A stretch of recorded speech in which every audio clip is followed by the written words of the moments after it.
Identifikasi kasus korupsi dan upaya pencegahannya. Nama kelompok 1. Nurul Laili Oktaviani, NIM 12222 00066. 2. Putri Rima Nirwana, NIM 12222 00190. A. Pengertian korupsi. 1. Etimologi. Secara etimologis, korupsi berasal dari bahasa Latin corruptio atau corruptus yang berarti sesuatu yang rusak, busuk, menggoyahkan, memutarbalik, menyogok. Sehingga bisa disimpulkan bahwa korupsi adalah penyalahgunaan jabatan resmi untuk mendapatkan keuntungan pribadi. Pengertian korupsi secara umum adalah suatu tindakan penyalahgunaan jabatan atau wewenang yang dilakukan oleh seorang pejabat atau wewenang yang dilakukan oleh seorang pejabat demi mendapatkan keuntungan pribadi. 2. Kamus Besar Bahasa Indonesia. Pengertian korupsi adalah penyelewengan atau penggelapan uang negara atau perusahaan dan sebagainya untuk kepentingan pribadi. 3. Undang-Undang Nomor 31 Tahun 1999. Pengertian korupsi adalah setiap orang yang dikategorikan melawan hukum, melakukan perbuatan memperkaya diri sendiri, orang lain atau korporasi, penyalahgunaan kewenangan maupun kesempatan atau sarana yang ada padanya karena jabatan atau kedudukan yang dapat merugikan keuangan negara atau perekonomian negara. 4. UU Nomor 20 Tahun 2001. Pengertian korupsi adalah tindakan melawan hukum dengan maksud memperkaya diri sendiri, orang lain, atau korupsi yang berakibat merugikan negara atau perekonomian negara. 5. Menurut para ahli. A. Profesor Subukti. Pengertian korupsi adalah suatu tindakan perdana yang memperkaya diri yang secara langsung merugikan negara atau perekonomian negara. B. Unsur-unsur korupsi. Dilihat dari sudut pandang hukum, tindak pidana korupsi secara garis besar memenuhi unsur-unsur seperti 1. Perbuatan melawan hukum. 2. Penyalahgunaan kewenangan, kesempatan atau sarana. 3. Memperkaya diri sendiri, orang lain atau korporasi. 4. Merugikan keuangan negara dan perekonomian negara. C. Faktor penyebab korupsi. 1. Faktor internal. Faktor internal merupakan faktor utama penyebab korupsi yang berasal dari dalam diri sendiri, yaitu sifat dan karakter seseorang yang mempengaruhi segala tindakannya. A. Sifat tamak. Sifat dalam diri manusia yang menginginkan sesuatu melebihi kebutuhannya dan selalu merasa kurang. B. Gaya hidup konsumtif. Perilaku manusia yang selalu ingin memenuhi kebutuhan yang tidak terlalu penting sehingga tidak bisa menyeimbangkan pendapatan dengan pengeluarannya, misal hedonisme. 2. Faktor eksternal. Penyebab terjadinya korupsi yang berasal dari lingkungan sekitar yang dapat mempengaruhi pemikiran dan tindakan seseorang sehingga melakukan korupsi. Beberapa yang termasuk dalam faktor eksternal diantaranya A. Faktor ekonomi. Pendapatan yang tidak dapat memenuhi kebutuhan atau saat sedang terdesak.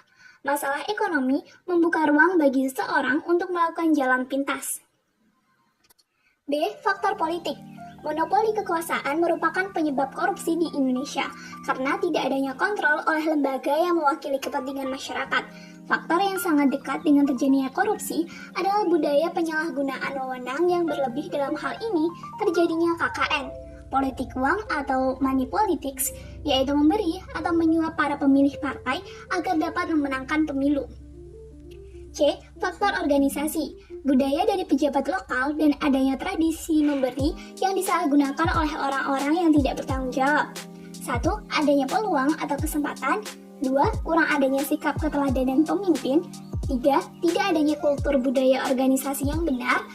4. Kelemahan sistem pengendalian manajemen. D. Faktor hukum.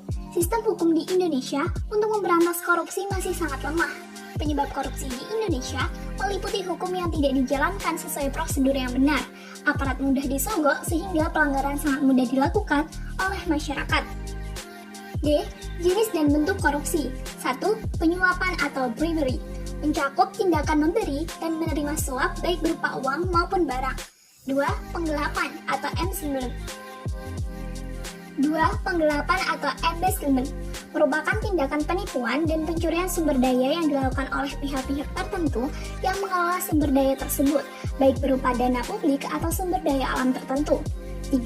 Kecurangan atau fraud merupakan suatu tindakan kejahatan ekonomi yang melibatkan penipuan atau trickery or swindle, termasuk di dalamnya proses manipulasi atau mendistorsi informasi dan fakta dengan tujuan mengambil keuntungan-keuntungan tertentu. 4. Pemerasan atau extortion, tindakan meminta uang atau sumber daya lainnya dengan cara paksa atau disertai dengan intimidasi tertentu oleh pihak yang memiliki kekuasaan. 5. Favoritisme atau favoritisme adalah mekanisme penyalahgunaan kekuasaan yang berimplikasi pada tindakan privatisasi sumber daya. Kasus korupsi di Indonesia. 1. Kasus korupsi PT Timah Tbk. Kasus ini melibatkan dugaan penyimpangan dalam pengelolaan aset perusahaan tambang milik negara. PT Timah Tbk, pejabat dan oknum di perusahaan tersebut diduga terlibat dalam praktik korupsi melalui manipulasi anggaran dan aset perusahaan untuk kepentingan pribadi atau kelompok tertentu yang merugikan keuangan negara dalam jumlah besar. Modus yang ditemukan termasuk penggelembungan biaya dan penyelewengan hasil tambang serta adanya kerjasama dengan pihak ketiga yang tidak sah. 2. Kasus korupsi PT Indofarma Tbk. Pada kasus PT Indofarma Tbk yang merupakan perusahaan BUMN di sektor farmasi, terjadi dugaan penyalahgunaan wewenang oleh oknum perusahaan. Kasus ini mencakup penyimpangan dalam pengadaan barang dan jasa serta manipulasi anggaran yang berpotensi merugikan keuangan negara. Praktik korupsi ini juga berdampak buruk pada kualitas layanan publik dan penyediaan produk farmasi yang seharusnya terjangkau bagi masyarakat. Cara mengatasi korupsi. 1. Membangun supremasi hukum yang kuat. 2. Ekstensi para aktivis. 3. Menciptakan pendidikan anti korupsi. 4. Membangun pendidikan moral. 5. Pembekalan pendidikan religi yang intensif. Good governance atau pemerintahan yang baik.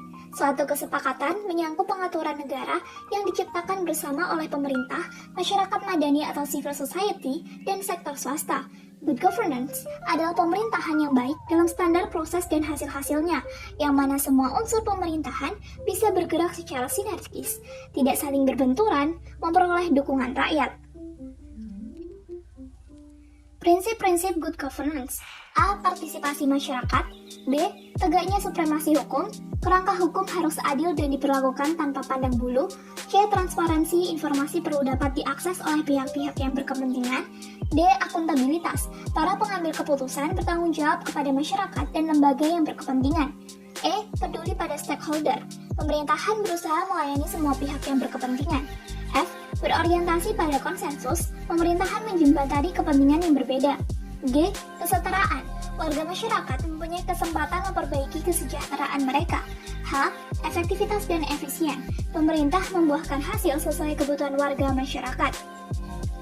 Jika dihubungkan dengan negara secara keseluruhan, maka prinsip good governance merupakan prinsip yang mengetengahkan keseimbangan hubungan antara masyarakat dengan negara.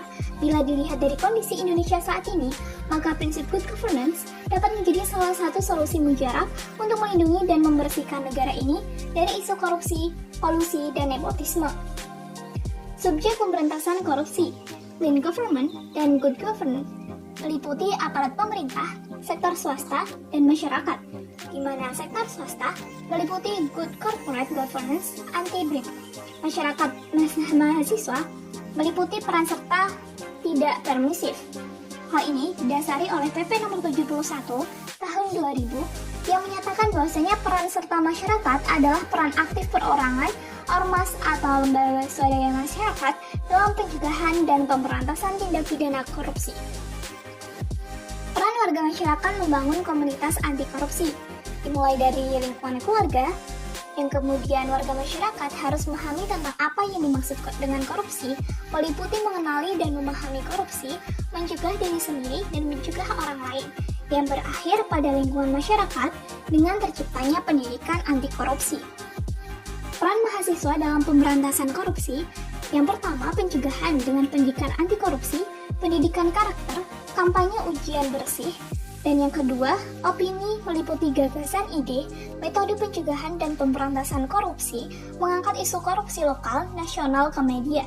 Yang terakhir adalah gerakan moral, meliputi pressure group atau kampanye anti korupsi. Dampak dari korupsi dapat dilihat berdasarkan gambar di bawah ini. Perbedaannya ada di depan mata dan tanpa jarak. Sekian dan terima kasih.